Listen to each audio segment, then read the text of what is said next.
Hey guys, remember to like the video and hit subscribe. Danielle R. Sassoon, who resigned Thursday as Manhattan's U.S. attorney, writes to Attorney General Pam Bondi to explain her refusal to drop a corruption case against Mayor Eric Adams of New York. Ms. Sassoon accuses the Department of Justice official who ordered the dismissal of playing politics and engaging in an unethical quid pro quo. Below, the New York Times annotated Mr. Sassoon's letter to Attorney General Bondi. It annotated. Oh, so this is the actual letter, and then this is their annotation? So they're just like commenting on it. Okay, why not? Hold on. My AC is way too... Oh, I guess... Sassoon in her subject line references the criminal case number of the Eric Adams prosecution that she has been ordered and is refusing to drop. Dear Attorney General Bondi, Emil Bove, is that the name? Trump's former defense lawyer and now a top Justice Department official, ordered Sassoon to drop the case against Adams without prejudice. That means that it can be resurrected later, which critics say means Trump will have ongoing leverage over the mayor and New York City. A judge would have to approve the dismissal, but that step is usually a given. On February 10th, 2025, I received a memorandum from Acting Deputy Attorney General Emil Bove, directing me to dismiss the indictment against Mayor Eric Adams without prejudice, subject to certain conditions, which would require leave of court. What does that mean? I do not repeat here the evidence against Adams that proves beyond a reasonable doubt that he committed federal crimes that would require leave of court. That just means that it would be that the court process is basically done, I think. That would require leave of court, is what that means, I'm guessing. I think Trump is holding a press conference live right now. Again? Another one? What? Does this motherfucker just press conference all day? I feel like he's done like 2 of these a day. What the f... Modi? Yeah, this guy streams more than I do now. What the... The war was spending close to 100, but with the war, I can't tell you what they're spending, but this... Attorney General of the United States, the top leader, few people that are out there that are trying to take away that freedom. It just really brings it into perspective. Okay, a lot of people standing on their feet. Let's go to Washington, D.C., to the East Room right now. Very much. Thank you very much, please. Great honor. I'm thrilled to welcome the Prime Minister of India, my friend, Narendra Modi, back to the White House. We spent a lot of time here and a lot of time in India, and he's a very special man. Prime Minister, it is a pleasure to extend to you the same hospitality that you showed Melania and myself when we traveled to your beautiful country 5 years ago. It's hard to believe so long ago, and it seemed like yesterday. It was beautiful. We opened the cricket stadium, 129,000 seats, I think the largest stadium in the world, and it was an incredible period of time. There is truly a special bond between the United States and India, and the world's oldest democracy and the world's largest democracy, and I believe the world's largest country in terms of the numbers of people. And today the Prime Minister and I are announcing our first term. Do I care about any of this? I am grateful to you. We're giving him back to India immediately, and there are more to follow because we have quite a few requests. So we work with India on crime. Is in the U.S. illegally, we are fully prepared to take them back to India. However, it doesn't stop there. These are children of very ordinary families, and they are lured by big dreams and big promises. A lot of them are brought in without them knowing about why they're going to a country. And in fact, they are connected with a human trafficking system, and we have to make sure that we fight against this system. As far as the U.S. and India is concerned, I think what we should do is make efforts to make sure that we uproot these from within the system so that we can reduce or remove human trafficking. And basically, the young, vulnerable, poor people of India are fooled into coming over as illegal immigrants. And our bigger fight actually is against this ecosystem or this system that encourages such gangs to thrive. And I can tell you that India will completely support your endeavor in achieving this. This is true. H-1B workers in the U.S. are some of the most abused people in the world. They live in literal homeless camps in San Francisco. The poor H-1B Indian software developers coding on old Apple iMacs, the old all-in-ones. That's what they give them to program on. It's a horrible, horrible state of affairs. Okay, I'm assuming this guy's last name is pronounced Bove. Mr. Bove rightly has never called into question that the case team conducted this investigation with integrity and that the charges against Adams are serious and supported by fact and law. Mr. Bove's memo, however, which directs me to dismiss an indictment returned by a duly constituted grand jury for reasons having nothing to do with the strength of the case, raises serious concerns that render the contemplated dismissal inconsistent with my ability and duty to prosecute federal crimes without fear or favor and to advance good faith arguments before the courts. When I took my oath of office 3 weeks ago, I vowed to well and faithfully discharge the duties of the office on which I was about to enter. In carrying out that responsibility, I am guided by, among other things, the principles of federal prosecution set forth in the Justice Manual and your recent memoranda instructing attorneys for the Department of Justice to make only good faith arguments and not to use the criminal enforcement authority of the United States to achieve political objectives or other improper aims. I'm also guided by the values that have defined my over 10 years of public service. You and I have yet to meet, let alone discuss this case, but as you may know, I clerked for the Honorable J. Harvey Wilkinson III on the U.S. Court of Appeals for the Fourth Circuit and for Justice Antonin Scalia on the U.S. Supreme Court. Both men instilled in me a sense of duty to contribute to the public good and uphold the rule of law and a commitment to reasoned and thorough analysis. I've always considered it my obligation to pursue justice impartially without favor to the wealthy or those who occupy important public office or harsher treatment for the less powerful. I therefore deem it necessary to the faithful discharge of my duties to raise the concerns expressed in this letter with you and to request an opportunity to meet to discuss them further. I cannot fulfill my obligations, effectively lead my office in carrying out the department's priorities, or credibly represent the government before the courts if I seek to dismiss the Adams case on this record. Can somebody answer? Wait, so why did they resign instead of forcing them to be fired or forcing the administration to fire them? Is there like a reason for this? They just want to bounce? Well, no, there must be some reason. The government does not have a valid basis to seek dismissal. Sassoon, only weeks into her job as interim U.S. attorney, has decided to take a stand that she knows will likely cost her the job. She tells Bondi that she can't in good faith obey an order that she believes is not in the public interest or consistent with her values of fairness. Our justice is supposed to be impartial, Sassoon writes, but she says Beauvais' order would grant him leniency solely because he holds a powerful position and can assist in Trump's immigration crackdown. She also suggests that Beauvais has committed misconduct by using the case to coerce Adams to help Trump. This is remarkable language, is it? The comparison to the Bout exchange is particularly alarming. That prisoner swap was an exchange of official acts between separate sovereigns, the United States and Russia, neither of which had any claim that the other should obey its laws. By contrast, Adams is an American citizen and a local elected official who is seeking a personal benefit, immunity from federal laws, to which he is undoubtedly subject, in exchange for an act, enforcement of federal law, he has no right to refuse. Moreover, the Bout exchange was a widely criticized sacrifice of a valid American interest, the punishment of an infamous arms dealer, which Russia was able to extract only through a patently selective prosecution of a famous American athlete.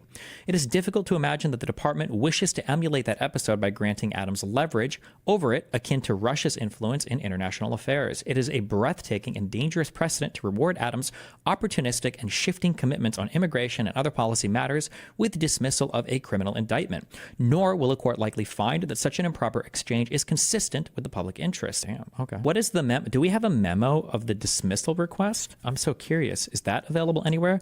Bondi must have written a memo requesting these charges be dropped. I'm curious if we have that memo. I'm curious what that looks like for Eric Adams. For the memo that Bondi had written for Eric Adams's charges to be dropped. Yeah. Or maybe Beauvais wrote the memo. Can somebody link that? The memo suggests that the issue is merely removing an obstacle. Second, Mr. Beauvais states that dismissal is warranted because of the conduct of this office's former U.S. attorney, Damian Williams, which, according to Mr. Beauvais' memo, constituted weaponization of government as defined by the relevant orders of the president and the department. The generalized concerns expressed by Mr. Beauvais are not a basis to dismiss an indictment returned by a duly constituted grand jury, at least whereas here, the government has no doubt in its evidence or the integrity of its investigation. What is this? I attended a meeting on January 31st, 2025 with Mr. Beauvais, Adams' legal counsel, and members of my office. Adams' attorneys repeatedly urged what amounted to a quid pro quo, indicating that Adams would be in a position to assist with the department's enforcement policies only if the indictment were dismissed. Mr. Beauvais admonished a member of my team who took notes during that meeting and directed the collection of those notes at the meeting's conclusion. Jesus Christ. That's a big statement. I think this is the memo. Let's see, on February 10th. Did we read this on stream? We might have. I don't know if I remember reading this. You are directed as authorized by the Attorney General to dismiss the pending charges in U.S. v. Adams, Eric Adams, the New York mayor, as soon as is practicable, subject to the following conditions. 1, the defendant must agree in writing to dismissal without prejudice. And 2, the defendant must agree in writing that he is not a prevailing party under the Hyde Amendment. And 3, the matter shall be reviewed by the confirmed U.S. attorney in the Southern District of New York following the November 2025 mayoral election, reviewed based on consideration of all relevant factors, including those set forth below. There shall be no further targeting of Mayor Adams or additional investigative steps prior to that review, and you are further directed to take all steps within your power to cause Mayor Adams' security clearances to be restored. Wait, there shall be no further targeting of Mayor Adams, or they're just saying you can't even investigate this person? That is insane. What? Until the election? What? Until like the November election? Mr. Beauvais in the meeting with the New York Attorney General. Oh. You know what? Normally I ban for linking stupid shit like this, but... Nigga, is you taking notes on a criminal conspiracy? What is you thinking, man? The Justice Department has reached this conclusion without assessing the strength of the evidence or the legal theories on which the case is based, which are issues on which we defer to the U.S. Attorney's Office at this time. Moreover, as I said during our recent meetings, this directive in no way calls into question the integrity and efforts of the line prosecutors. We did read this, yeah. Prosecutors responsible for the case, or your efforts in leading those prosecutors in connection with the matter you inherited. However, the Justice Department has determined that dismissal subject to the above described conditions is necessary for two independent reasons. First, the timing of the charges and more recent public actions by the former U.S. attorney responsible for initiating the case have threatened the integrity of the proceedings, including by increasing prejudicial pretrial publicity that risks impacting potential witnesses and the jury pool. It cannot be ignored that Mayor Adams criticized the prior administration's immigration policies before the charges were filed. Jesus. So they're just accusing the last Justice Department. They're accusing Biden of lawfare. That's what this is, basically. And the former U.S. attorney's public actions created appearances of impropriety that implicate the concerns raised in the Attorney General's February 5th, 2025 memorandum regarding restoring the integrity and credibility of the Department of Justice, as well as Executive Order 14147 entitled Ending the Weaponization of the Federal Government. These actions and the underlying case have also improperly interfered with Mayor Adams' campaign in the 2025 mayoral election. See this manual entitled Actions That May Have Impact on an Election. Second, the pending prosecution has unduly restricted Mayor Adams' ability to devote full attention and resources to the illegal immigration and violent crime that escalated under the policies of the prior administration. We are particularly concerned about the impact of the prosecution on Mayor Adams' ability to support critical ongoing federal efforts to protect the American people from the disastrous effects of unlawful mass migration and resettlement. As described in Executive Order 14165, accomplishing the immigration objectives established by President Trump and the Attorney General is every bit as important, if not more so, as the objectives that the prior administration pursued by releasing violent criminals such as Victor Bout, the Merchant of Death. Accordingly, based on these additional concerns that are distinct from the weaponization problems, dismissal without prejudice is also necessary at this time. That's insane. What an unhinged memo. Jesus Christ. What's the acting Deputy Attorney General's name? Something Beauvais. What's his first name? Emile. And then this is her response on February 12th. I don't know. This would be... what would her position be? What would be a prosecutor for the Southern District of New York? Is that what you would, or it would just be a U.S. State's attorney? Okay, let's see, where were we? Okay. As Mr. Beauvais' memo acknowledges, and he stated in our meeting on January 31st, 2025, the department has no concerns about the conduct or integrity of the line prosecutors who investigated and charged the case, and it does not question the merits of the case itself. Still, it bears emphasis that I have only known the line prosecutors on this case to act with integrity and in the pursuit of justice, and nothing I have learned since becoming U.S. attorney has demonstrated otherwise.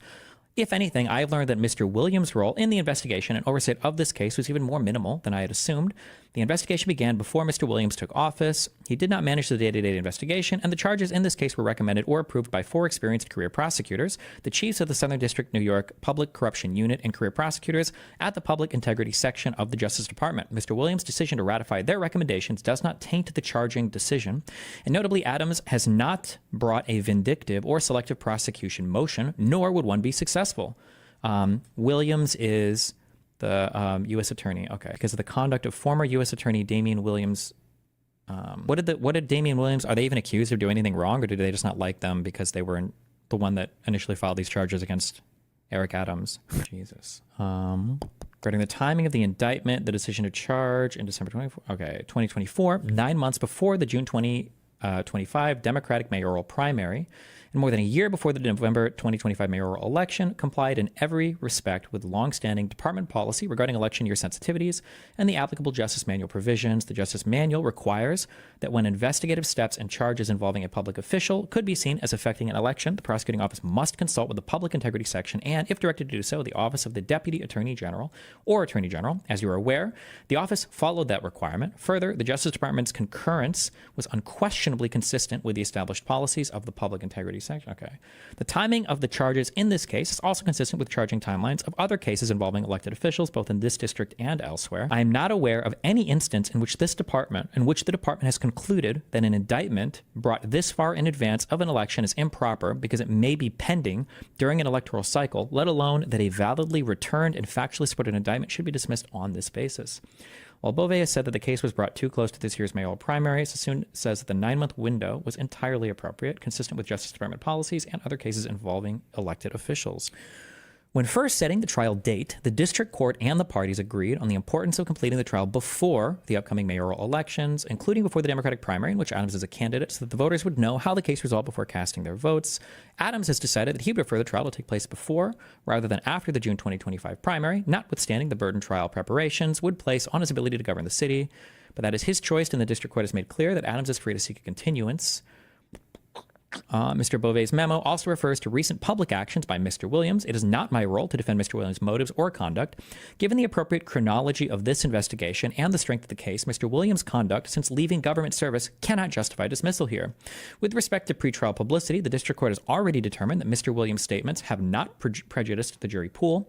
The district court has also repeatedly explained that there is no evidence that any leaks to the media came from the prosecution team, although there is evidence media leaks came from the defense team and no basis for any relief. Mr. Williams' recent op-ed, the court concluded, generally talks about bribery in New York State, and so is not a comment on the case. Mr. Williams' website does not even reference Adams, except in the news articles linked there, and it is well settled that the U.S. attorneys in this and other districts regularly conduct post-arrest press conferences.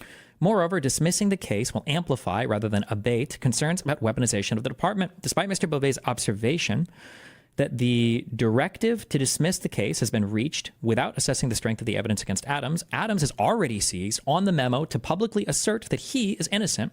We saw this in the Tucker Carlson episode, right? And that the accusations against him were unsupported by the evidence and based only on fanfare and sensational claims. Confidence in the department would best be restored by means well short of a dismissal. As you know, our office is prepared to seek a superseding indictment from a new grand jury under my leadership.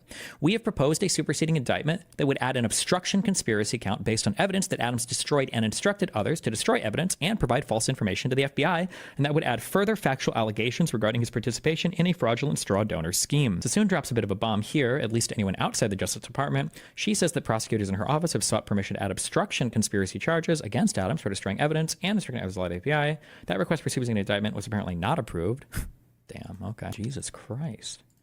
This is more than enough to address any perception of impropriety created by Mr. Williams' personal conduct.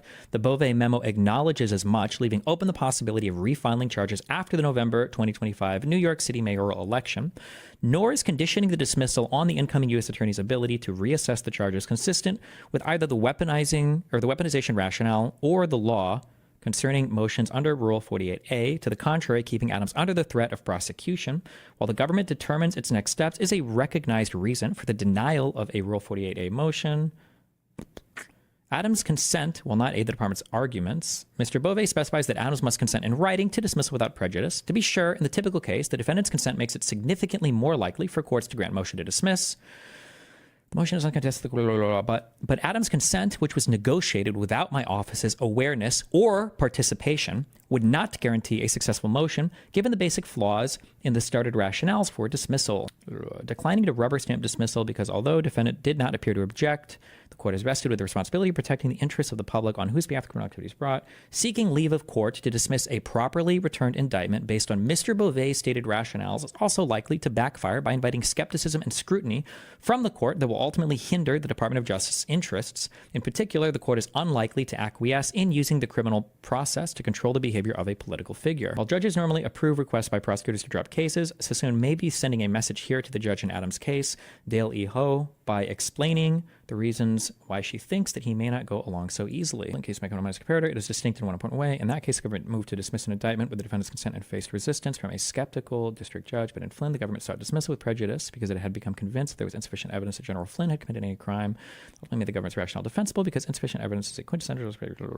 Here, no one in the department is needed. Okay. I cannot in good faith request the contemplated dismissal. Because the law does not support a dismissal, because I'm confident that Adams has committed the crimes in which he is charged, I cannot agree to seek a dismissal driven by improper considerations. As Justice Robert Jackson explained, the prosecutor at his best is one of the most beneficent forces in our society. When he acts from malice or other base motives, he is one of the worst. Quote, this authority has been granted by people who really wanted the right thing done, wanted crime eliminated, but also wanted the best in our American traditions preserved, end quote. I understand my duty as a prosecutor to mean enforcing the law impartially, and that includes prosecuting a validly returned indictment, regardless of whether its dismissal would be politically advantageous. For the reasons explained above, I do not believe there are reasonable arguments. I remain baffled by the rushed and superficial process by which the decision was reached in seeming collaboration with Adams's counsel and without my direct input on the ultimate stated rationales for dismissal. Mr. Beauvais admonished me to be mindful of my obligation to zealously defend the interests of the United States and to advance good faith arguments on behalf of the administration.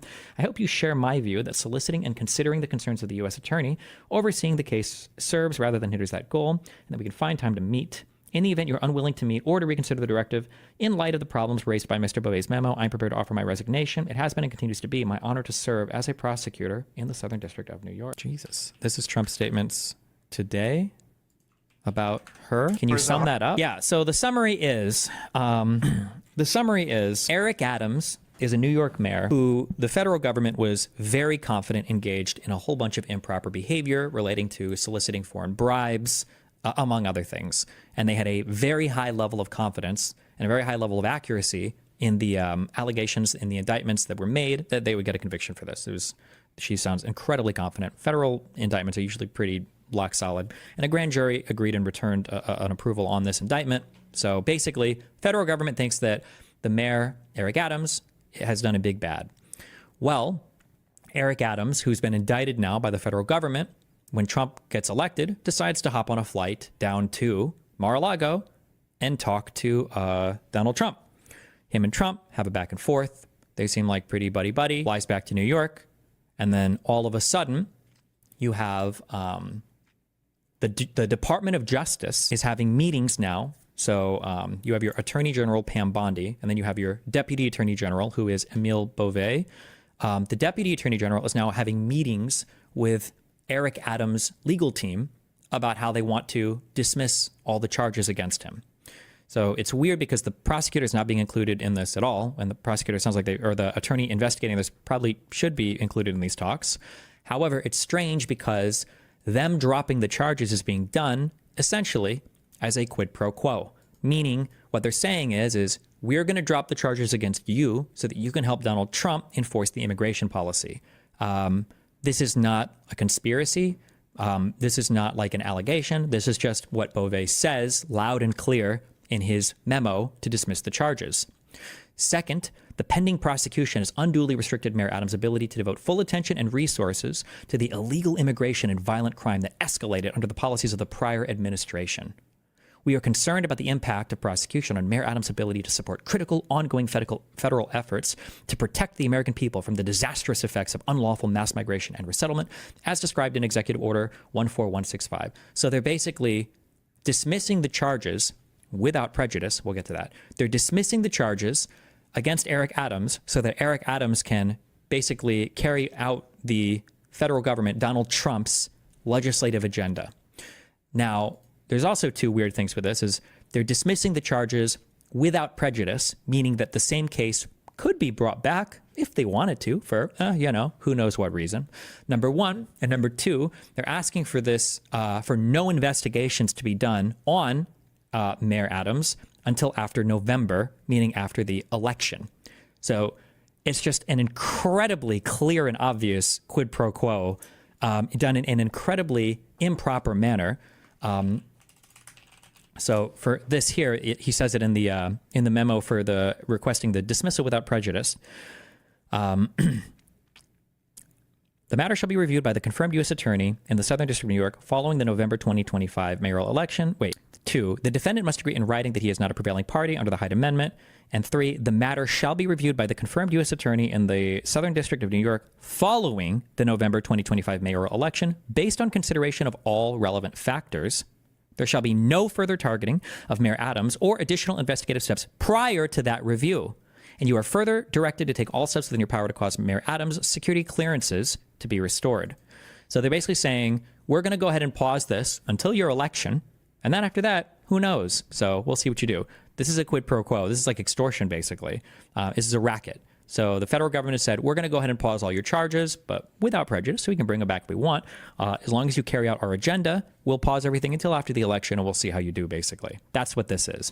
The prosecutor, Daniel R. Sassoon, who's a prosecutor for the Southern District of New York, responded to Pam Bondi, basically saying, this is bullshit. Like, even you guys are saying that this has nothing to do with the merits of the actual investigation. It has nothing to do with the strength of the evidence. So the dismissal is pure bullshit. And it's so bullshit that I don't even know if a judge would accept this. Now, generally, when a prosecutor agrees to dismiss a case, and when the defendants agree as well, you almost always, well, of course, yeah, we'll dismiss it then. If the prosecutor doesn't want to go forward, then we will. However, in this case, the prosecutor wasn't even consulted. There's not even a guarantee that a judge would accept this dismissal.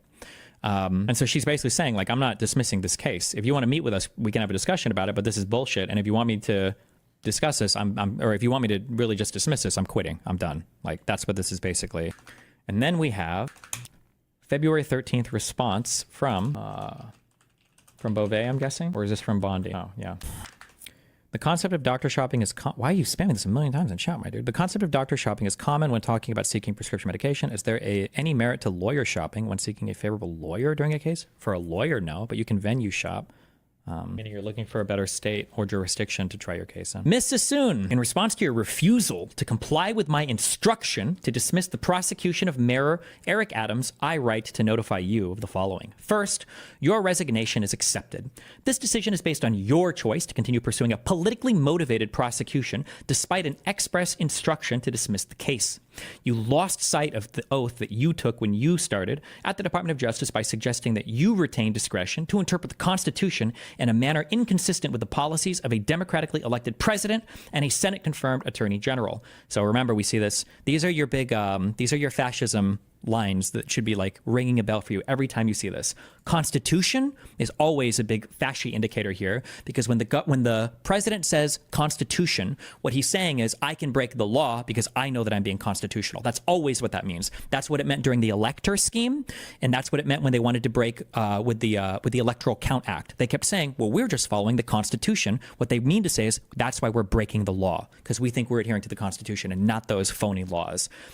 So this is a big one. And then democratically elected president. Remember how they lean into that so many times now. Democratically elected, because democratically elected is what's giving them the power to act in an authoritarian manner. The president could do whatever he wants. He's a democratically elected person. Vox Populi is what Elon Musk, the unelected bureaucrat that's running through terrorizing our federal offices right now, is tweeting out, right? Democratically elected Constitution over and over and over again. Second, you indicated that the prosecution team is aware of your communications with the Justice Department, is supportive of your approach, and is unwilling to comply with the order to dismiss the case. Accordingly, the AUSA's principally something U.S. attorneys. I don't know what AUSA means. DOJ. Oh, Office of the United States Attorneys. Assistant U.S. States Attorneys. Okay, so these are assistants to U.S. attorneys.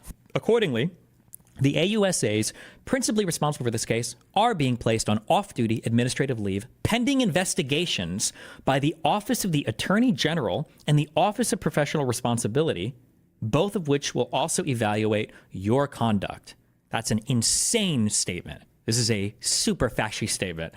Oh, you're not going to carry out our illegal orders? Well, now we're going to start. Now we're going to start investigating you. By the way, this right here is all the proof you ever need that Biden was fully within his right to preemptively pardon his family members and people that he thought in the administration would be targeted by bullshit investigations.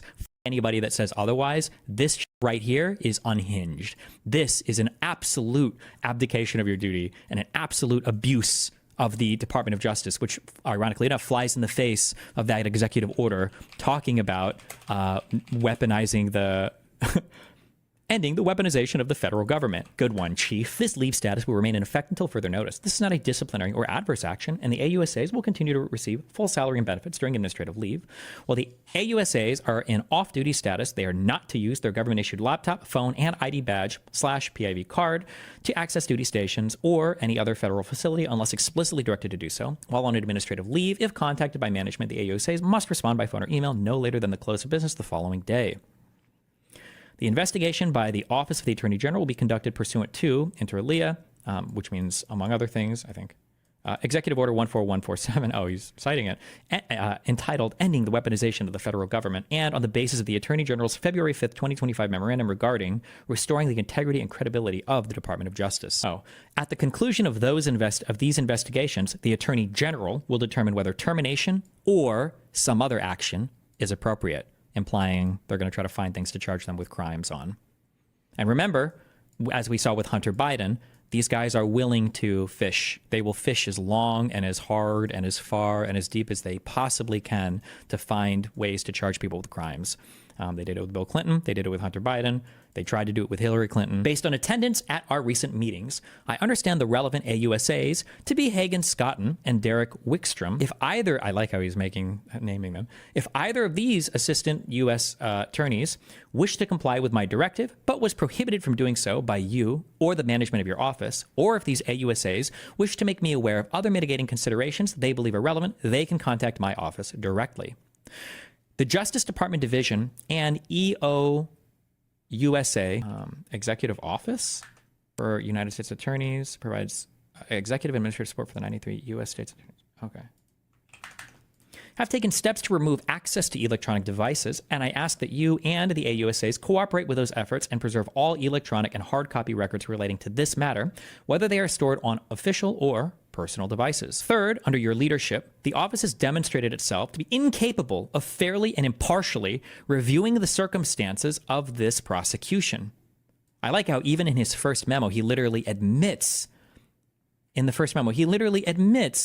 the Justice Department, that's them, when they wanted to drop the charges against Eric Adams, they say that they reached their conclusion without assessing the strength of the evidence or the legal theories on which the case is based. They didn't even consider the strength of the case for this. Therefore, the prosecution of Mayor Adams is transferred to the Justice Department, which will file a motion to dismiss the charges pursuant to Rule 48 of the Federal Rules of Criminal Procedure.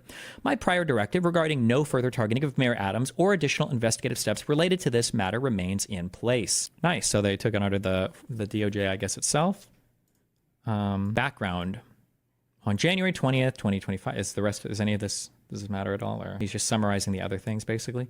On February 10th, 2025, I directed you to dismiss the prosecution of Mayor Adams based on well-founded concerns. That's just a word they just added, well-founded. That's not true at all.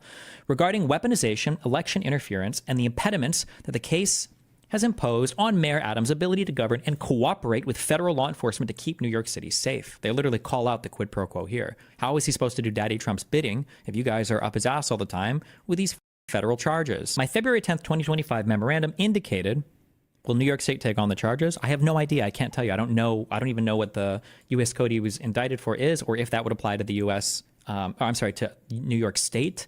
And I don't even know if New York State's attorneys have access to the investigative information. I don't even know if they could bring those charges. They might not have any of that info. I don't know. The mechanism for seeking dismissal is Rule 48 of the Federal Rules of Criminal Procedure. Note 2 to Rule 48 explains that the rule confers the power to file a dismissal by leave of court on the Attorney General, as well as on the United States Attorney, since under existing law, the Attorney General exercises general superintendence and direction over the United States Attorneys. Quote, all functions of other offices of the Department of Justice and all functions of agencies and employees of the Department of Justice are vested in the Attorney General. Let's see. I'm just curious what he's citing here to note 2. The rule confers the power to file a dismissal by leave of court on the Attorney General, as well as on the United States Attorney, since under existing law, the Attorney General exercises general superintendence and direction over the United States Attorneys as to the manner of discharging their respective duties. Moreover, it is the administrative practice for the Attorney General to supervise the filing of a nolle prosequi by United States attorneys. Consequently, it seemed appropriate that the Attorney General should have power directly. Practice for the Attorney General to supervise the filing of what does this mean, a stop prosecution or something? A nolle prosequi is a Latin phrase that means not to wish to prosecute. Okay. I mean, obviously the Attorney General has the power, of course, but to do it without any input from the prosecutors, that attorney is wild. But okay. Prior to issuing the February 10th, 2025 memorandum, I reviewed public filings in this matter and your office's prosecution memoranda and classified submissions. I met with you and the prosecution team, held a separate meeting that involved you, the prosecution team, and defense counsel, and then met with you privately in my office. During those meetings, I invited written submissions from both sides, and I carefully reviewed those submissions. Thus, your recent suggestions about a lack of process around the Justice Department's decision are not grounded in reality. You have not complied. So her complaint was that the prosecution wasn't really conferred with here, and they basically just made this deal beforehand. Wait, what the f can I not? Oh my god, it's a picture? So she's referring to this meeting on January 31st, or Beauvais is referring to this meeting on January 31st. Beauvais disclaimed any intention. Mr. Beauvais disclaimed any intention to exchange leniency in this case for Adams' assistance in enforcing federal law. That is the nature of the bargain laid bare in Mr. Beauvais' memo. That is especially so given Mr. Beauvais' comparison to the Bout prisoner exchange, which was quite expressly a quid pro quo. Yeah, why would they make that comparison when that's literally? Wait, can somebody show me where this prisoner exchange thing was made? Is she referencing it for the first time publicly here in this February 12th response? Is there any public indication of that prior to her referencing it, or was that just her referencing that meeting? And then this was her referencing that meeting. I attended a meeting on January 31st, 2025 with Mr. Beauvais, Adams' counsel, and members of my office. Adams' attorneys repeatedly urged what amounted to a quid pro quo, indicating that Adams would be in a position to assist the department's enforcement priorities only if the indictment were dismissed. Mr. Beauvais admonished a member of my team who took notes during that meeting and directed the collection of those notes at the meeting's conclusion. This was a January 31st meeting. Wait, Adams. January 31st article. Oh, okay. You have not complied with the clear directives in my February 10th, 2025 memorandum. Further, you made clear that you did not intend to do so during telephone calls with myself and Chad Mizell, the Attorney General's Chief of Staff, on February 11th, 2025, as well as in a written submission to the Attorney General that day. You also stated that the prosecution team had reviewed your letter to the Attorney General and that they would not file a motion to dismiss the case. At approximately 1:50 p.m. today, you tendered your resignation via email. Discussion. The weaponization finding in my February 10th, 2025 memorandum was made pursuant to a policy set forth by President Trump, who is the only elected official in the executive branch, in connection with a decision that was authorized by the Senate-confirmed Attorney General of the United States and entirely consistent with guidance issued by the Attorney General shortly after that confirmation. Your office has no authority to contest the weaponization finding or the second independent basis requiring dismissal set forth in my memorandum. The Justice Department will not tolerate the insubordination and apparent misconduct reflected in the approach that you and your office have taken in this matter. Jesus. Improper weaponization.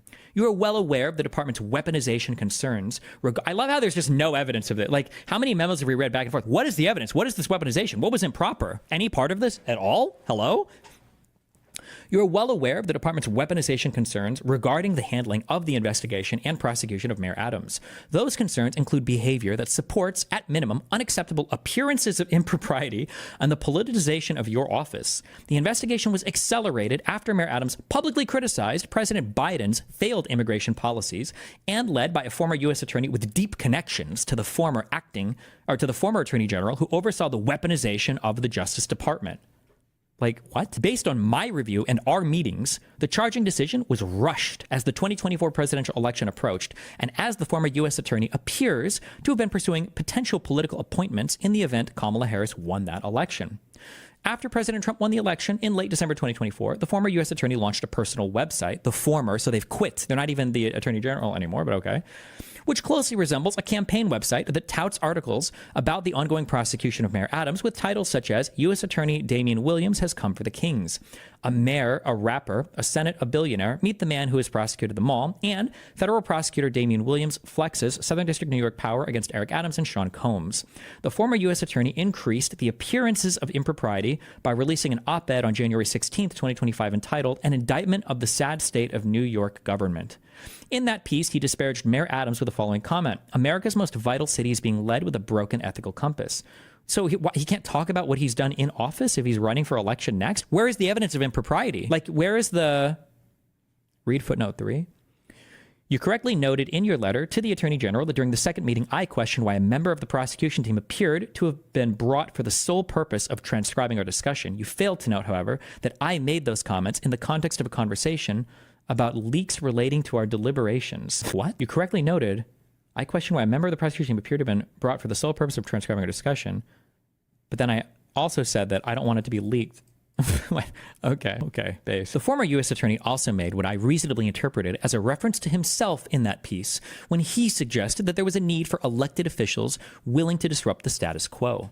You did not directly defend the former U.S. attorney's behavior in response to a recent defense motion, nor could you. His actions inappropriately politicized and tainted your office's prosecution, potentially permanently. Instead of addressing these concerns with the district court, you simply claim that these actions were beside the point. Not true. The actions by the former U.S. attorney implicate the concerns that President Trump raised in Executive Order 14147 in connection with the prosecution of an elected official who voiced opposition to the prior administration's policies. The fact that the district court denied the defense motion does not establish that continuing the prosecution of Mayor Adams reflects an appropriate exercise of prosecutorial discretion. Similarly, the fact that AUSAs convinced a grand jury to return an indictment based on a one-sided and inherently partial presentation of the evidence does not establish that the case was appropriate at the time, much less that it would be appropriate to continue to pursue the case based on events that occurred around or after the true bill was returned. Aren't grand juries always one-sided by definition? Can you present counter information, grand indictment hearing? The grand jury may decide not to charge an individual based upon the evidence. No indictment will come from the grand jury. All proceedings and statements. Powers and functions of the federal grand jury differ from those of the federal trial jury, which is called the petite jury, maybe. The petite jury listens to the evidence offered by the prosecution and the defense, if it chooses to offer any, during a criminal trial and returns a verdict of guilty or not guilty. The grand jury, on the other hand, does not determine guilt or innocence, but only whether there is probable cause to believe that a crime was committed and that a specific person or persons committed it. If the grand jury finds that probable cause exists against a person suspected of having committed the crime, then it will return a written statement of the charges called an indictment. After that, the person will go to trial. The grand jury normally hears only that evidence presented by a government attorney, which tends to show the commission of a crime. The government attorney usually is the United States attorney or an assistant United States attorney in the federal district.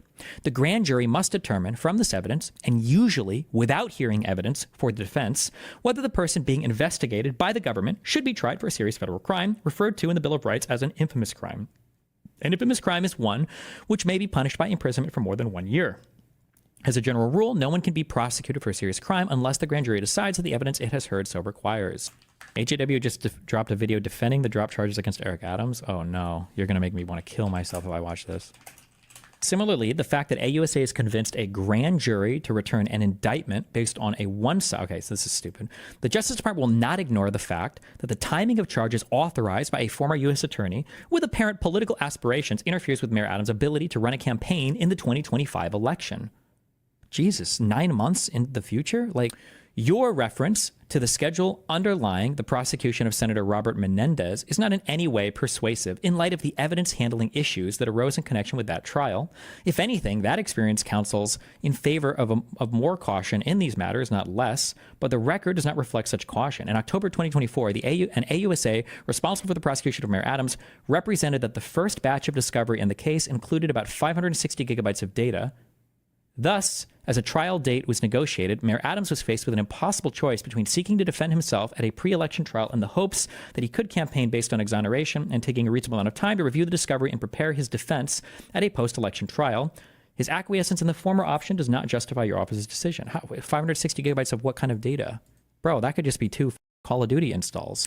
In your letter to the Attorney General, you made the dubious choice to invoke Justice Scalia. As you are likely aware from your professional experience, Justice Scalia fully understood the risks of weaponization in lawfare.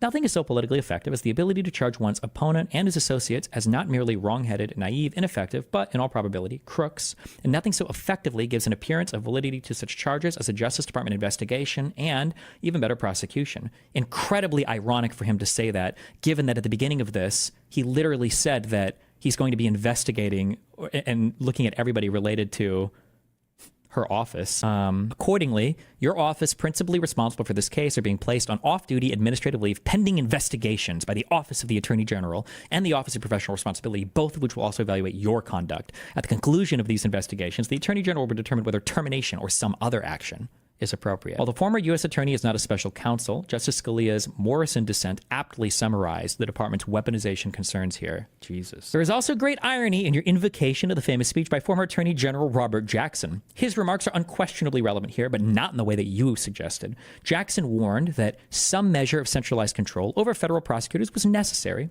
Robert H. Jackson, the federal prosecutor, 24. The senior leadership of the Justice Department exercises that control. Do you think that he was saying that an attorney general should just be dismissing things without...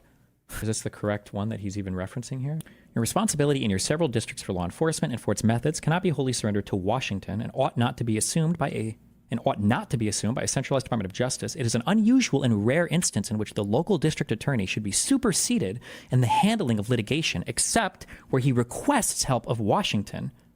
Wait, is he citing this completely backwards? Wait, hold on. I'm just going to read this whole thing. I don't even know what this is in reference to. This was a Court Justice? Robert H. Jackson, former Associate Justice of the Supreme Court of the United States. Died in 54, loser. Whoops. The qualities of a good prosecutor are as elusive and as impossible to define as those which mark a gentleman, and those who need to be told would not understand it anyway. Quote, it would probably be within the range of that exaggeration permitted in Washington to say that assembled in this room is one of the most powerful peacetime forces known to our country. The prosecutor has more control over life, liberty, and reputation than any other person in America. His discretion is tremendous. He can have citizens investigated and, if he is that kind of person, he can have this done to the tune of public statements and veiled or unveiled intimidations. Or the prosecutor may choose a more subtle course and simply have a citizen's friends interviewed. The prosecutor can order arrests, present cases to the grand jury in secret session, and on the basis of his one-sided presentations of the facts can cause the citizen to be indicted and held for trial. He may dismiss the case before trial, in which case the defense never has a chance to be heard, or he may go on with a public trial. If he obtains a conviction, the prosecutor can still make recommendations as to sentence, as to whether the prisoner should get probation or a suspended sentence, and after he is put away, as to whether he is a fit subject for parole. While the prosecutor, at his best, is one of the most beneficent forces in our society, when he acts from malice or other base motives, he's one of the worst. These powers have been granted to our law enforcement agencies because it seems necessary that such a power to prosecute be lodged somewhere. This authority has been granted by people who really wanted the right thing done, wanted crime eliminated, but also wanted the best in our American traditions preserved. Because of this immense power to strike at citizens, not with mere individual strength, but with all the force of government itself, the post of federal district attorney from the very beginning has been safeguarded by presidential appointment, requiring confirmation of the Senate of the United States. You are thus required to win an expression of confidence in your character by both the legislative and the executive branches of the government before assuming the responsibilities of a federal prosecutor. Your responsibility in your several districts for law enforcement and for its methods cannot be wholly surrendered to Washington and ought not to be assumed by a centralized Department of Justice. It is an unusual and rare instance in which the local district attorney should be superseded in the handling of litigation, except where he requests help of Washington. It is also clear that with his knowledge of local sentiment and opinion, his contact with and intimate knowledge of the views of the court, and his acquaintance with the feelings of the group from which the jurors are drawn, it is an unusual case in which his judgment should be overruled. Experience, however, has demonstrated that some measure of centralized control is necessary. In the absence of it, different district attorneys were striving for different interpretations or applications of an act, or were pursuing different conceptions of policy. Also, to put it mildly, there were differences in the degree of diligence and zeal in different districts. To promote uniformity of policy and action, to establish some standards of performance, and to make available specialized help, some degree of centralized administration was found necessary. Our problem, of course, is to balance these opposing considerations. I desire to avoid any lessening of the prestige and influence of the district attorneys in their districts. At the same time, we must proceed in all districts with that uniformity of policy which is necessary to the prestige of federal law. Nothing better can come out of this meeting of law enforcement officers than a rededication to the spirit of fair play and decency that should animate the federal prosecutor. Your positions are of such independence and importance that while you are being diligent, strict, and vigorous in law enforcement, you could also afford to be just. Although the government technically loses its case, it is really won if justice has been done. The lawyer in public office is justified in seeking to leave behind him a good record. But he must remember that his most alert and severe but just judges will be the members of his own profession, and that lawyers rest their good opinion on each other, or of each other, not merely on results accomplished, but on the quality of the performance. Reputation has been called the shadow cast by one's daily life. Any prosecutor who risks his day-to-day professional name for fair dealing to build up statistics of success has a perverted sense of practical values, as well as defects of character. Whether one seeks promotion to a judgeship, as many prosecutors rightly do, or whether he returns to private practice, he can have no better asset to have his profession recognized and his attitude towards those who feel his power has been dispassionate, reasonable, and just. The federal prosecutor has now been prohibited from engaging in political activities. I'm convinced that a good faith acceptance of the spirit and letter of this document. Okay. I don't think the rest of this has anything. Okay.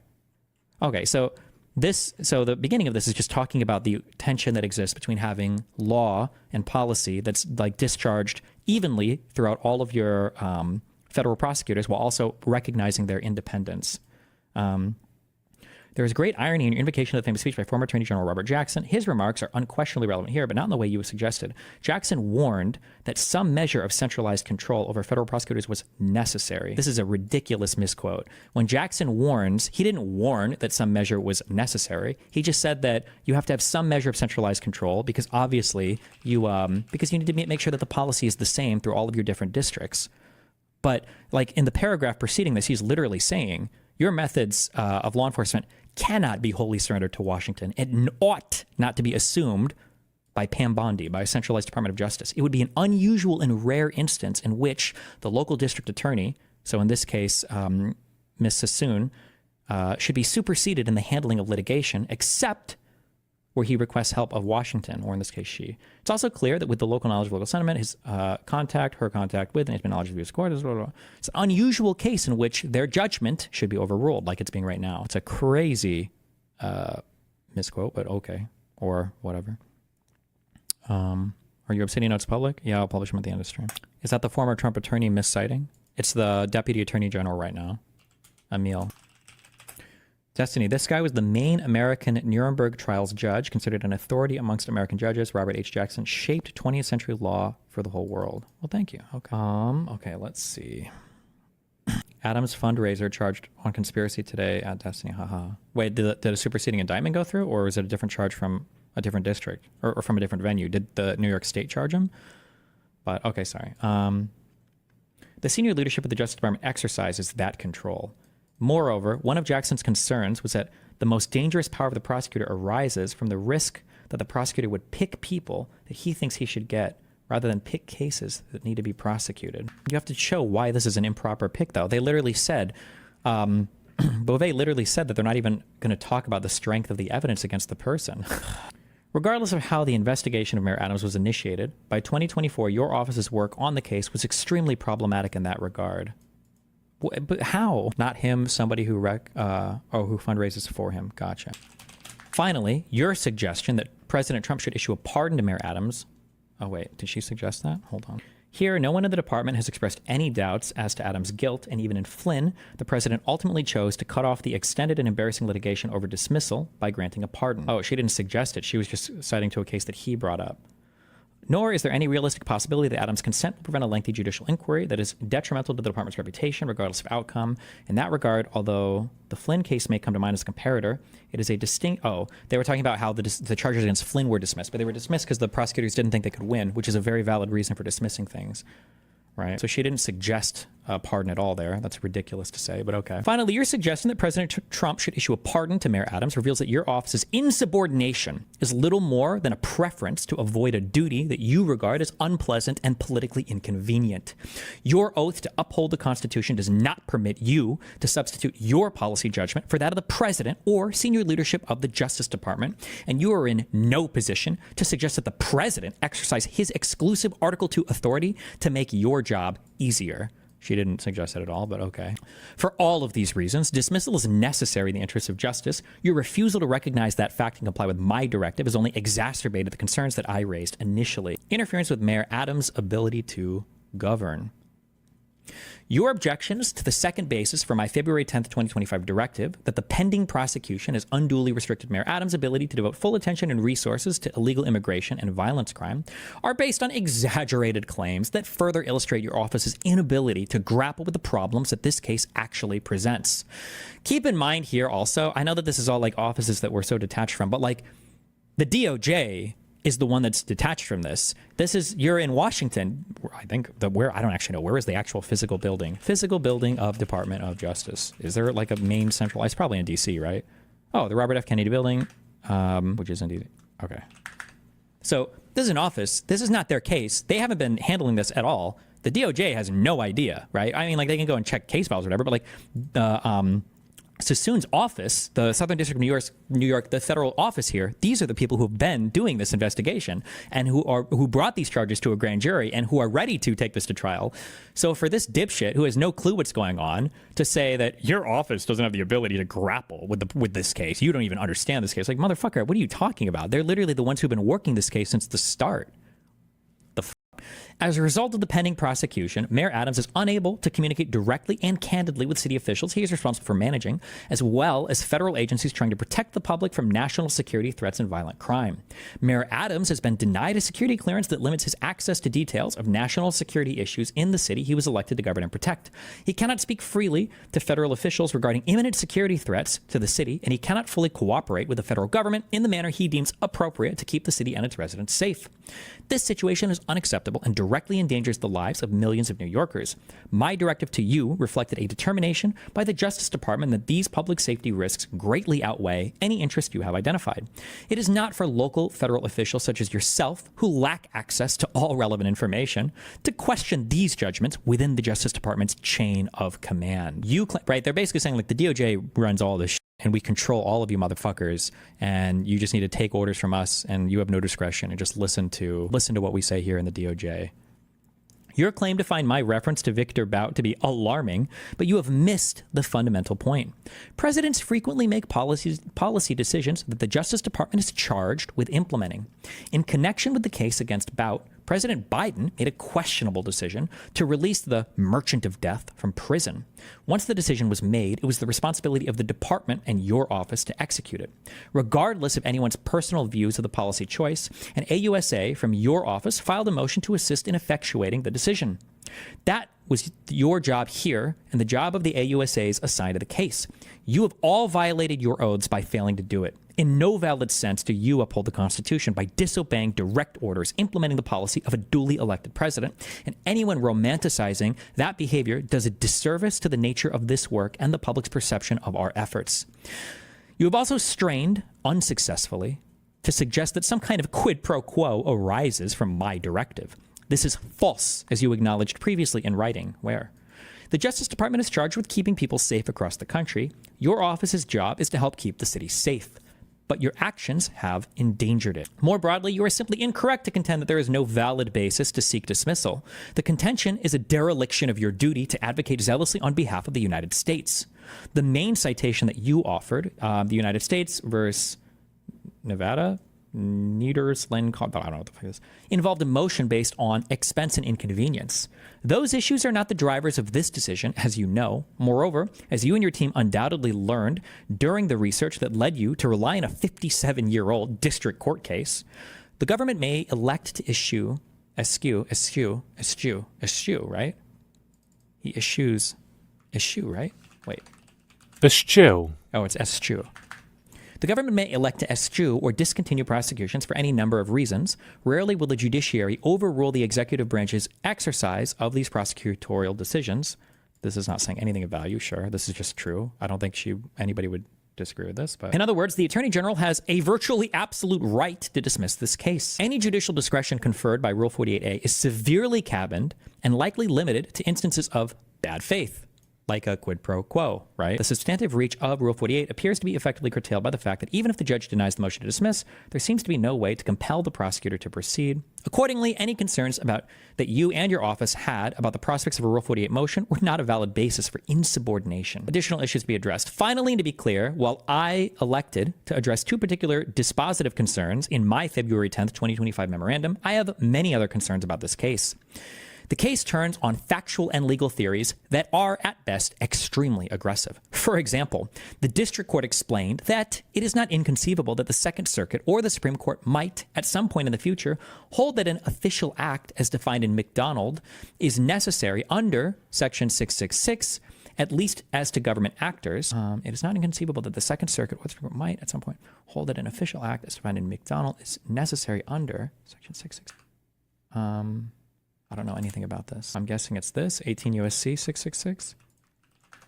Theft or bribery concerning programs receiving federal funds. Okay. And so the district court also acknowledged that there is some force to Mayor Adams' challenges to the office's quo theories in the case, The things of value in this case are campaign contributions, which require heightened proof under McCormick, as the office knows from the challenges you encountered in connection with the decision to dismiss the Benjamin case. I wouldn't be able to speak to this. This is more legal theory that I haven't read into any of this.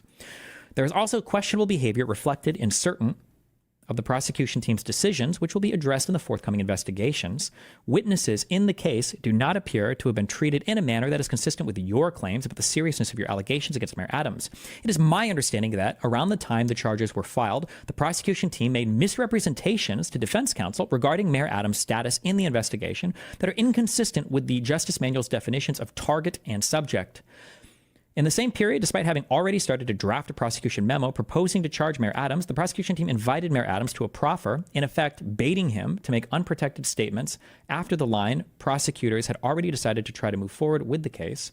I take no pleasure in imposing these measures, initiating investigations, and requiring personnel from the Justice Department to come to your district to do your work, or to do work that your team should have done and was required to do. In this instance, however, that is what is necessary to continue the process of reconciliation and restoration of the Department of Justice's core values, as the Attorney General explained on February 5th, 2025. Jesus Christ. In legal writing, when a claim is made that needs citation, the next sentence usually cite the statute such case that it's talking about.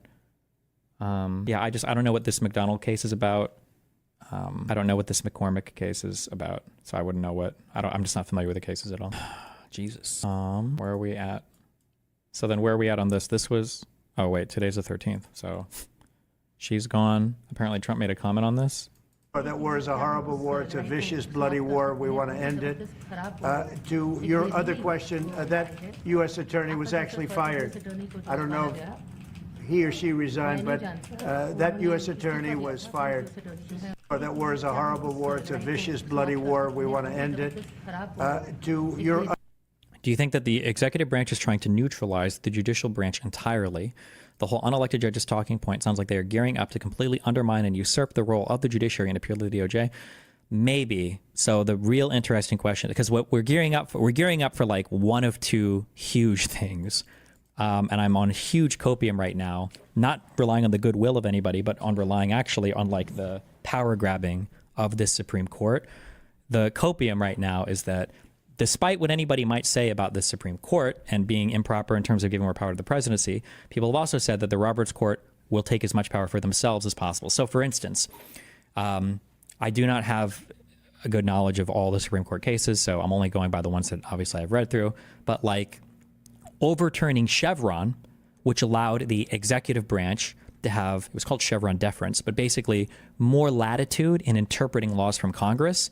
When the Supreme Court overturned that, the Supreme Court said, no, the executive, you don't get to decide what Congress says is legal. That's our decision. That was the executive branch, or that was the judiciary, the Supreme Court, taking power away from the executive branch, and arguably a little bit of power away from Congress. In the immunity ruling, you could argue that the immunity ruling, in a way, granted more power to the executive branch by allowing the president to be a criminal. However, in a way, it's also a power grab for the Supreme Court, because any criminal charge that would have presumptive immunity, meaning the president can't be charged with this unless you can make a really good reason for why it won't interfere with his ability to discharge his duties, has to run through the Supreme Court first. So ultimately, it's the Supreme Court that gets to decide whether or not the president's actions are immune from criminal investigation or prosecution.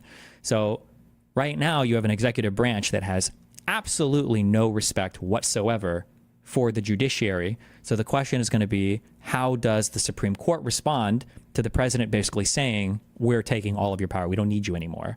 Is the Supreme Court going to fight back, to fight for its own legitimacy and to fight for its own power, and basically to chastise the executive? Or is the Supreme Court going to write itself out of existence, basically? That's the question, I guess. But we'll see when these start to get to the Supreme Court, I guess, and see what actually happens. When Roberts' Court made that big ruling, it really felt like Trump was washed up at the time and never coming back. That's how I remember anyway. Maybe. Oh God, I'm gonna hate listening to this. Last time on Dragon Ball Z. Good evening. I'm Byron Pitts in New York. We have breaking news this evening. New York Mayor Eric Adams has been indicted by a federal grand jury. My fellow New Yorkers, it is now my belief that the federal government intends to charge me with crimes. If so, these charges will be entirely false, based on lies. The Department has just instructed federal prosecutors in the Southern District of New York to drop the bribery case against New York Mayor Eric Adams. Well, don't we have a tale for you guys today? Because apparently the Justice Department, under the Trump administration, as of right now, as of this moment, has decided that they are going to drop the charges against New York City Mayor Eric Adams in relation to a corruption scheme that allegedly involved the nation of Turkey, that involved, of course, upgrading his flights. We also had a bunch of different text messages. So we've got the upgrading his flights meme, ignoring the fact that I'm pretty sure it was 6 figures worth of bribery stuff that was talked about, but he's downplaying it already, of course. And whatnot that we went over in a previous video, and supposedly the word on the street, the word from the mainstream media is this was due to the fact that Eric Adams signaled and basically promised to work with the Trump administration and work with ICE on mass deportation. So that's not just the word on the street, that's also the word coming from the memos coming out of the Department of Justice from Beauvais himself, but he's trying to downplay what the media is reporting by implying it's fake or not true. We got to talk about all this stuff. The plot twist right here, Eric Adams claiming with his attorney that these charges will never be brought again, and whether or not any or all of the rumors or the innuendos related to this are actually true. But before we do, I'll remind you, this weekend, February 15th and 16th, DebateCon 5 is happening. I will be debating on the 16th. The link to tickets is in the top of the description. It is in Newark, New Jersey, so if you're there in and around the area and you can make it out, I'd love to see you. This came in a letter from the acting. Can you explain Chevron? Why? Why do you want to know about that right now? Number 2 official at the Justice Department, Emil Bovey. The letter simply directed federal prosecutors here in New York, Lindsay, to drop the charges against Mayor Eric Adams, who was scheduled to go on trial this spring, charged with corrupting his office by taking bribes in the form of luxury travel benefits and the like. So in a previous video on this channel, we went over the indictment and the charges against New York City Mayor Eric Adams, and I think it's absolutely crucial for you to understand that as of right now, even though the charges are being dropped pending review from the new attorney that is going to be appointed to the Southern District of New York, that the case against him, at least according to the indictment, appeared to be rather strong. So there were a couple of different elements in here, like Eric Adams fast-tracking an approval of a Turkish embassy without proper fire inspections, in exchange for official favors. The most prominent of which federal prosecutors said was interfering in trying to get the new Turkish consulate open before the FDNY was comfortable with the operating permits. But tonight, the number 2 official in the Justice Department has instructed federal prosecutors to drop the criminal charges against Mayor Adams. Still not clear how the federal prosecutor's office is going to respond, because any decision like that would have to go before a judge. Now, of course, he was obviously close to the nation of... Hold on. Tonight, fearing approval of a Turkish embassy, according to the indictment, appeared to be review from the new attorney that is... And I think it's absolutely crucial for you to understand that as of right now, even though the charges are being dropped pending review from the new attorney that is going to be appointed to the Southern District of New York, I don't think his statement there is true. It's not pending review. It's saying that those decisions can't even be reviewed until after the November election. The matter shall be reviewed by the confirmed U.S. attorney in the Southern District of New York following the November 2025 mayoral election, based on consideration of all relevant factors. So there is no review of this decision until after the election. So he's incorrect there. Interfering in trying to get the new Turkish consulate open before the FDNY was comfortable with the operating permits. But tonight, the number 2 official in the Justice Department has instructed federal prosecutors to drop the criminal charges against Mayor Adams.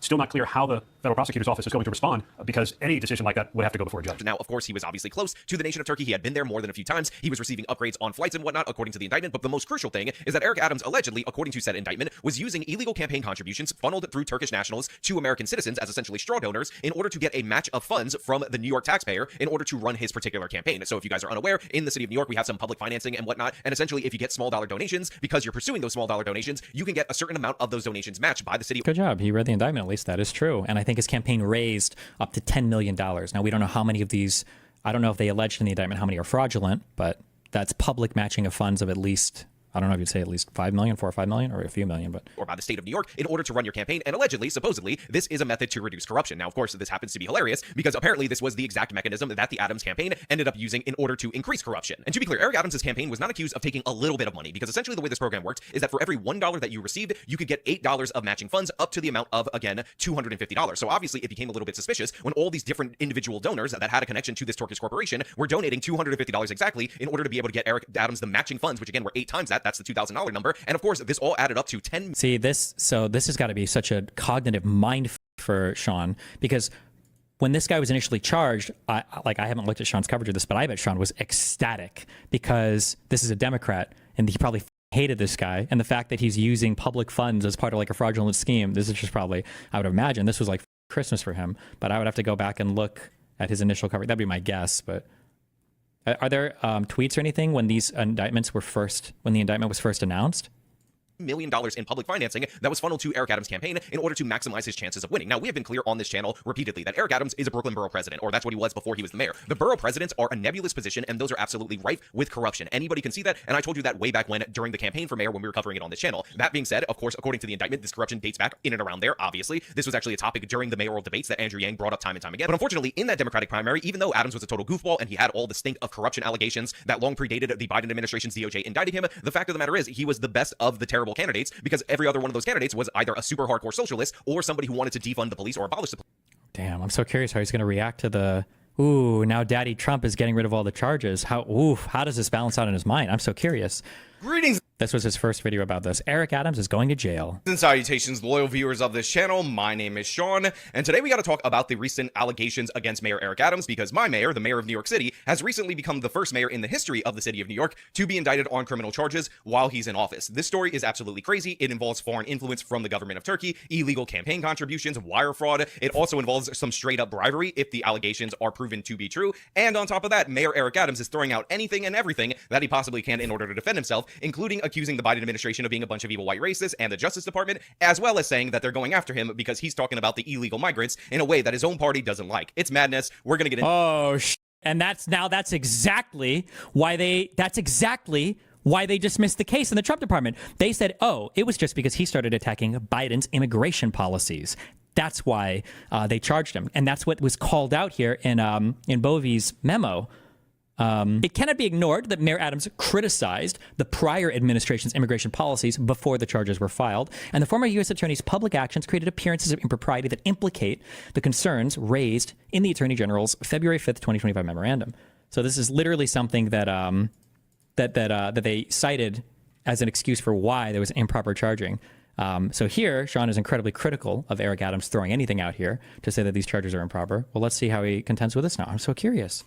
Police or both. And unfortunately, Eric Adams was the best the Democrats could put forward. So I was happy, despite my corruption concerns, that he ended up winning their primary. Now, of course, if you win actual retarded cancerous bundle man AJs, well, he might actually have, maybe he'll have a principled position on this and he'll say Trump made a huge mistake dropping this. We'll find out. Eric Adams was the best the Democrats could put forward. So I was happy, despite my corruption concerns, that he ended up winning their primary. Now, of course, if you win the Democratic primary, your chances of winning the mayoral election are extraordinarily high, not as high as other cities like the city of Chicago or other solid blue cities, because again, New York City had 5 consecutive Republican mayors or 5 consecutive Republican mayor election wins. But yeah, it's obviously a disaster, and Eric Adams decided to defend himself in the worst way humanly possible, which was, of course, to line up as many black people as he could and accuse the Department of Justice of evil white racism. This is not a black thing.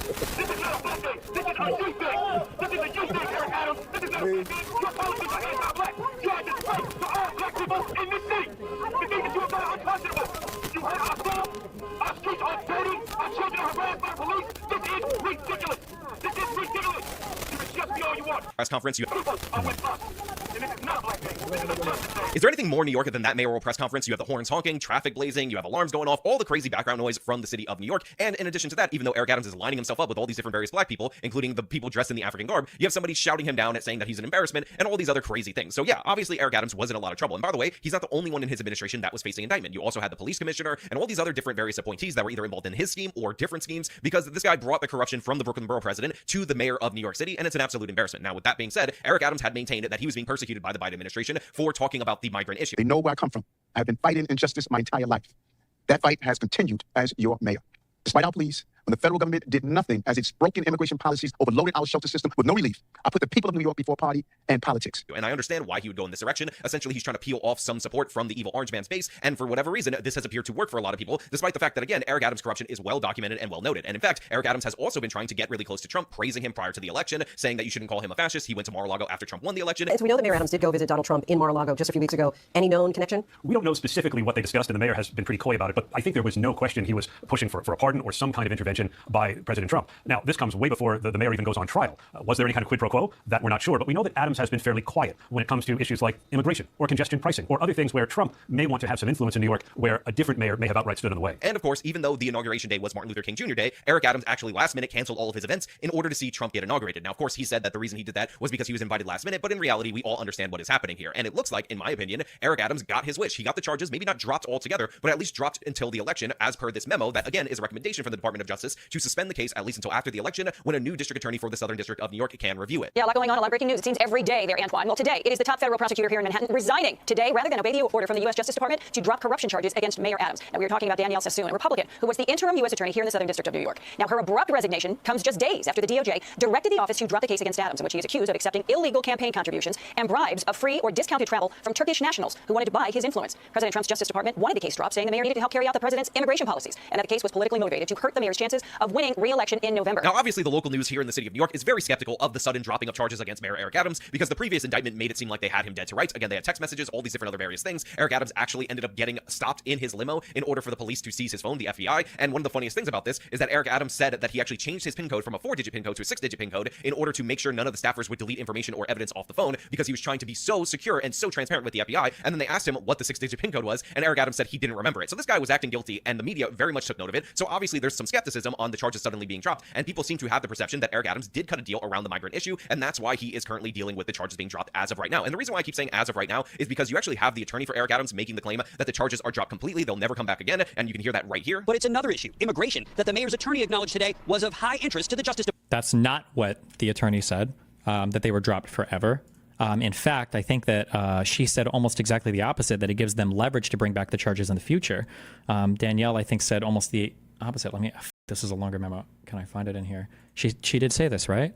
No, his personal attorney. Oh, I thought you were talking about the U.S. attorney. My bad. Again, keep saying as of right now, did cut a deal around the migrant issue, and that's why he is currently dealing with the charges being dropped as of right now. And the reason why I keep saying as of right now is because you actually have the attorney for Eric Adams making the claim that the charges are dropped completely, they'll never come back again, and you can hear that right here. But it's another issue, immigration, that the mayor's attorney acknowledged today was of high interest to the Justice Department. Obviously, if you indict the sitting mayor of New York City, who has lots of responsibilities for public safety, that has an impact on his ability to function. But attorney Alex Spiro insists there was no quid pro quo and no legal threat from the Trump administration to the Adams administration. There is no looming threat. This case is over. This case will never be brought back. But this is not technically the case. In fact, in the memo that was sent to the Southern District of New York, they made it clear that this is not about immigration, which again may be a denial that you're trying to deny a little bit too much because it is about immigration. And they said that they're suspending it pending review of the new person put into that position, and also they want them to conduct the review after the election. Sounding definitive, even though the Justice Department memo, while ordering prosecutors Okay, he didn't say this in the beginning there, but he does have it here, so he's aware of that. That's good. Dismiss the pending charges, also left it open, saying the matter shall be reviewed by the confirmed U.S. attorney in the Southern District of New York following the November 2025 mayoral election. So it seems like they're giving Eric Adams a chance to win the election. They're following that federal doctrine where they don't intervene in an ongoing election. But the fact of the matter is, if he's guilty of these charges, getting him to face the consequences of that, I believe, are more important than Eric Adams' somewhat promises in order to deal with immigration. Some officials worry that threat makes Adams vulnerable when he meets tomorrow with Trump border czar Tom Homan, who has promised mass deportations. I want to make sure we protect immigrants. We cannot have a system where we're opening our doors to ICE and federal law enforcement agencies. And so I will always push back on that. When he arrived in Sunnyside this afternoon, I asked the mayor about what his political rivals have said, that he's now beholden to the president. How would you reassure New Yorkers that you have their interests at heart and not President Trump's interests? Hold on. You got to give me this one. You got to give me this one. You actually have to. This might be the highest, this might be the best match I've ever given on stream before, okay? D'Angelo from The Wire. Absolutely. Absolutely. Absolutely. Absolutely. Look at the record. Look at what I have done, how I have recovered the city. Now, look, I know some people out there in my audience are going to be super pro-Trump no matter what, so even if he did do a quid pro quo with Mayor Eric Adams in order to get the illegal immigrants out, people are going to pretend that this is some kind of five-dimensional chess, but I will point out a couple of things about that particular argument. First and foremost, Governor Kathy Hochul, the Democratic governor of New York, has actually been pretty supportive of Mayor Eric Adams and the New York City governing structure, even though a bunch of different indictments and resignations have gone down. So the idea that it's just the Trump administration that is backing him is just not the case. Hochul is backing him. She's been backing him for a very long time. It has not called for him to resign, and that has allowed him to maintain some level of legitimacy while in government, and he might owe favors to her as well if you're counting this as a favor from the Trump administration. And secondly, you got to think about who you're getting in bed with. You got to think about who you're partnering with, because Mayor Eric Adams may be the least bad person that was running in the 2021 Democratic primaries against all these other socialists and defund the police types, people running to the left of Bill de Blasio, but the man is an idiot through and through, and that is exemplified by the types of videos that he put out when he was a state senator. And if you know, you know, and if you don't know, then guess what? I'm gonna play a little bit of that for you. What I'd like to show here is to empower parents on how to Okay, he doesn't look at all like him. a room inside their home. It's imperative that you should know what's inside your household. And no one can state that you can't search a room in your own home. You write the Constitution. There are no First Amendment rights inside your household. So in this particular video right here, Eric Adams is trying to teach parents how to search their home in order to find illegal guns and prevent gun violence from being carried out on the street. And I will remind you that Mayor Eric Adams is a state senator that swears an oath to the Constitution. He was also an NYPD officer. He would eventually go on to become the mayor of New York. And he's saying nobody could say that you can't search your own home under the Constitution because you write the Constitution in your own house, and therefore there are no First Amendment protections against search and seizure. Again, this man, who was a police officer, doesn't even realize that the Fourth Amendment protects against illegal search and seizure and has somehow bungled the First Amendment. My message to you, you have an obligation to protect your home. The First Amendment chess this. You can simple your loans and carry. Also, this guy, unsurprisingly. Okay, well, that's a fair video at least. That's good.